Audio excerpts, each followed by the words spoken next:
మీకే అబ్బాయి చెప్తారు దయచేసి ఏపిస్తారు.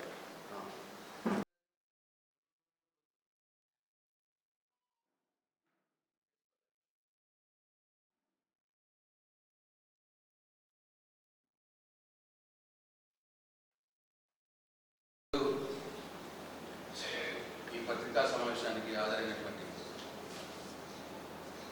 మీడియా మిత్రులకు, తోటి టీఆర్ఎస్ పార్టీ నాయకులకు అందరికీ కూడా హృదయపూర్వక నమస్కారం. తెలంగాణ రాష్ట్రంలో మొక్కజొన్న పండిస్తున్నటువంటి రైతుల యొక్క కష్టాల గురించి, ఆ కష్టాలు తీర్చే బాధ్యత ఈ ప్రభుత్వానికి అని చెప్పి రేవంత్ రెడ్డి కాంగ్రెస్ ప్రభుత్వానికి గుర్తు చేయడానికి, డిమాండ్ చేయడానికి ఈ పత్రికా సమావేశం ఏర్పాటు చేయడం జరిగింది. ఇవాళ రాష్ట్ర వ్యాప్తంగా, ముఖ్యంగా నిజామాబాద్ జిల్లాలో, దాంట్లో పాల్గొండ నియోజకవర్గంలో మొక్కజొన్న పంట చేతికొచ్చింది. దాదాపు 60% కోతలు కూడా జరిగినాయి. కోసినారు, మొక్కల్ని కోసినారు, 60% పంటని కోసినారు. అయితే ఈ సందర్భంగా ప్రైవేట్ వ్యాపారం వాళ్ళు ఎంతో కష్టపడి పండించినటువంటి ఈ మొక్క పంటని క్వింటాలకు 1800 రూపాయలు కూడా సరిగ్గా కొనట్లేదు. చాలా రైతులు నష్టపోయే పరిస్థితి వచ్చింది. మొదలు 2000 నుంచి మొదలుపెట్టినారు. 2000 నుంచి 1900 దిగింది. 1900 నుంచి ఇప్పుడు 1800 కొంటున్నారు. రేపో మాపో 1600 పోయే ప్రమాదం కూడా ఉన్నది క్వింటాల్ ధర ప్రైవేట్ వ్యాపారం. మళ్ళీ దానిపైన ఇప్పుడు జరుగుతున్న పరిస్థితి వర్షాలు పడతా ఉన్నాయి. వర్షాలు పడడం మూలంగా పంటని స్టోర్ చేసే పరిస్థితుల్లో రైతు లేడు కాదు. వర్షంతో తడిసిపోతుంది, పంట చెడిపోతుంది అన్న బాధతోటి తొందరగా అమ్ముకోవాలి రైతు. దిక్కులేదు రైతు. కాబట్టి ప్రైవేట్ వ్యాపారం దాన్ని ఆసరా చేసుకుంది. ఇక రైతుకు దిక్కులేని పరిస్థితుల్లో మాకు అమ్మాల్సిందే అన్న ఉద్దేశంతో ఆ 1800 నుంచి 1700, 1600 కూడా దించే ప్రమాదం ఉన్నది. ఈ సందర్భంగా ప్రభుత్వం ముందుకు రావాలి. ముందుకొచ్చి కొనుగోలు కేంద్రాలు ప్రభుత్వం ఏర్పాటు చేస్తే ప్రైవేట్ వ్యాపారులకు చెక్ అవుతుంది.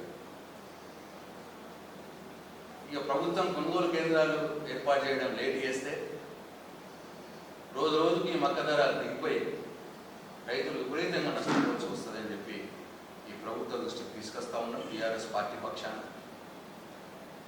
ఎందుకంటే కాంగ్రెస్ పార్టీ ఇది వాళ్ళ మేనిఫెస్టో,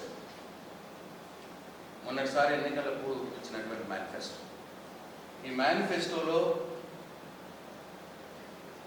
చాప్టర్ 3 వరంగల్ రైతు డిక్లరేషన్, దీంట్లో 3వ పాయింట్ వాళ్ళ కాంగ్రెస్ పార్టీ మేనిఫెస్టోలో చాప్టర్ 3 వరంగల్ రైతు డిక్లరేషన్ పేజీ నెంబర్ 7, దాంట్లో 3వ పాయింట్ వాళ్ళు ఏమన్నారు? అన్ని పంటలను మెరుగైన మద్దతు ధరతో కాంగ్రెస్ ప్రభుత్వమే కొనుగోలు.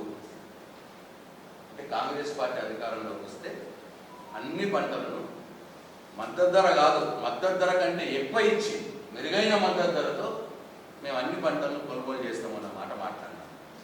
వాళ్ళు హామీ ఇచ్చినారు వాళ్ళ మేనిఫెస్టో. దానికి తోడు ఆ రోజు వాళ్ళు ఒక పట్టిక విడుదల చేసినారు. ఏ పంటకి ఎంత మద్దతు ధర ఉన్నది, దాని మీద మేము ఎంత మీద ఎక్కువ కొంటామని. ఆ రోజుల్లో వాళ్ళు ఇచ్చినప్పుడు మొక్కజొన్న పంటకు మద్దతు ధర 1870 రూపాయలు ఉంటే 330 రూపాయలు పెంచి, మద్దతు ధర కంటే 330 రూపాయలు పెంచి 2200 కొంటామని చెప్పి మాట ఇచ్చినారు. ఇది వాళ్ళ పట్టిక. కాబట్టి నేను డిమాండ్ చేసేది ఏంటంటే, మీరు ఇచ్చిన మాటనే కాబట్టి ఇవాళ రైతు ప్రైవేట్ వ్యాపారుల చేతిలో విపరీతంగా నష్టపోతున్నాడు కాబట్టి మక్క పండించే రైతు ఇవాళ మద్దతు ధర 2400 క్వింటాల్కు ఉన్నది. మొక్కజొన్న మద్దతు ధర 2400 క్వింటాల్కు ఉంది. దాని మీద మీరు ఇచ్చిన మాట ప్రకారం మెరుగైన మద్దతు ధర అన్నారు కాబట్టి దాని మీద 400 రూపాయలు కలిపి 2800 రూపాయలు క్వింటాలకు ప్రభుత్వమే కొనుగోలు కేంద్రాలు ఏర్పాటు చేసి మక్క పంటను కొనాలా అని చెప్పి మేము బీఆర్ఎస్ పార్టీ పక్షాన డిమాండ్ చేస్తాము. ఎందుకంటే మీరు కొనుగోలు కేంద్రాలు డిలే చేస్తే, లేట్ చేస్తే ఇప్పుడున్న 1800 రేటు కూడా ఇంకా రోజు రోజు దిగే ప్రమాదం ఉన్నది. వర్షాలు పడి ఇబ్బంది పడతా ఉన్నాడు రైతు, మక్క రైతు. కాబట్టి మీరు వెంటనే కొనుగోలు కేంద్రాలు ఏర్పాటు చేయాలి. 2400 మద్దతు ధర ప్లస్ 400 మెరుగైన మద్దతు ధర కలిపి 2800 మెరుగైన మద్దతు ధర కొనాలి మక్క పంటను.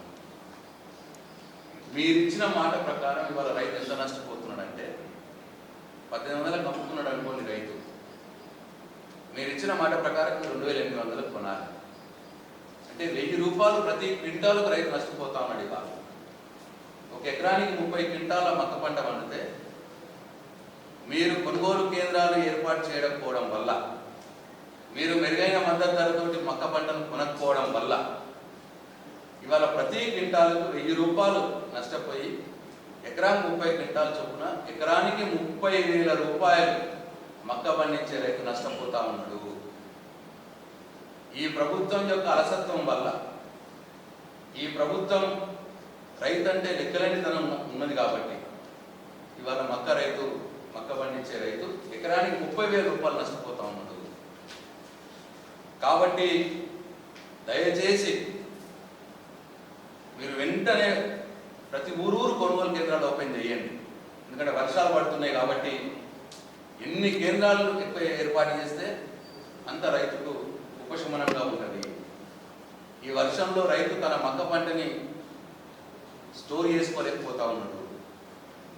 ఎక్కడికక్కడ కుప్పలు ఉన్నాయి, వర్షం పడుతూ ఉన్నది. కాబట్టి దిక్కులేని పరిస్థితుల్లో ప్రైవేట్ వ్యాపారులకు ఎంతంటే అంత అమ్ముకుంటున్నాడు. కాబట్టి ప్రభుత్వం వెంటనే, నేను రేవంత్ రెడ్డి గారిని డిమాండ్ చేస్తా ఉన్నా, తుమ్మల నాగేశ్వరరావు గారు వ్యవసాయ మంత్రి గారిని డిమాండ్ చేస్తా ఉన్నా, వెంటనే మక్క కొనుగోలు కేంద్రాలు ఏర్పాటు చేయండి. 2400 మద్దతు ధర ఇవాళ ఉన్నది, ప్లస్ 400 కలిపి 2800 మెరుగైన మద్దతు ధరతోటి కొనాలి. రైతుని నష్టాలు పోకుండా కాపాడాలి అని చెప్పి నేను బీఆర్ఎస్ పార్టీ పక్షాన డిమాండ్ చేస్తా ఉన్నా. ప్రతి గ్రామాల్లో ఎక్కువ సెంటర్లు పెట్టండి దయచేసి. మీరు ఎన్ని ఎక్కువ సెంటర్లు పెడితే అంత తొందరగా పంట పోతుంది, అప్పుడు రైతు ఉపశమనం కలుగుతుంది. మీరు కొనుగోలు కేంద్రాలు పెట్టడం లేట్ చేస్తే రైతులను కూడా తీసుకొని మీ బీఆర్ఎస్ పార్టీ పక్షాన పోరాటం చేయాల్సి వస్తుంది. రైతు రోడ్డు ఎక్కితే మంచిది కాదు, మీ ప్రభుత్వానికి మంచిది కాదు అని చెప్పి నేను ఈ సందర్భంగా కాంగ్రెస్ ప్రభుత్వాన్ని డిమాండ్ చేస్తా ఉన్నా. గతంలో ఇటువంటి పరిస్థితులు వచ్చినప్పుడు కేసీఆర్ గారు మక్కల కొనుగోలు కేంద్రాలు పెట్టి రైతును ఆదుకున్నారు. మీరు కూడా కొనుగోలు కేంద్రాలు పెట్టి రైతును ఆదుకోవాలి తొందరగా అని చెప్పి నేను డిమాండ్ చేస్తా ఉన్నా. అట్లనే సోయా పంట కూడా చేతికి వస్తూ ఉన్నది. మీరు ఇప్పటి నుంచే సోయా పంటను కొనడానికి కొనుగోలు కేంద్రాలు ఏర్పాటు చేయడానికి, ఓపెన్ చేయడానికి ప్రణాళికలు సిద్ధం చేసుకోవాలని నేను కలెక్టర్ గారిని కోరుతా ఉన్నా. ప్రభుత్వం కూడా డైరెక్షన్స్ ఇవ్వండి. ఇప్పుడు మొక్క పంటకైనా గతి పట్టనీయకండి. సోయాలు వచ్చే టైం కల్లా మీరు మొత్తం ప్లాన్ ఆఫ్ యాక్షన్ సిద్ధం చేసుకోవాలి. మక్కల కొనుగోలు కేంద్రాలతో పాటు సోయా కొనుగోలు కేంద్రాలు కూడా మీరు ఏర్పాటు చేయాలి. మక్క పండించే రైతుల్ని, సోయా పండించే రైతులను ఆదుకోవాలి అని చెప్పి నేను మరొకసారి ఈ ప్రభుత్వాన్ని కోరుతున్నాను. మా బీఆర్ఎస్ పార్టీ పక్షాన డిమాండ్ చేస్తాం. జై తెలంగాణ, జై కేసీఆర్. జై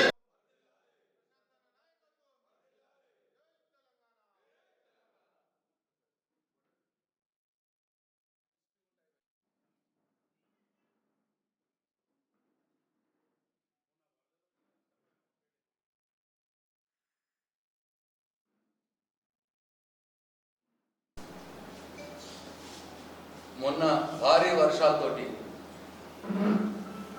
రైతులు నష్టపోయినారు. రైతుల యొక్క పొలాలు పోయినాయి, కొంత మక్క పంట పోయింది.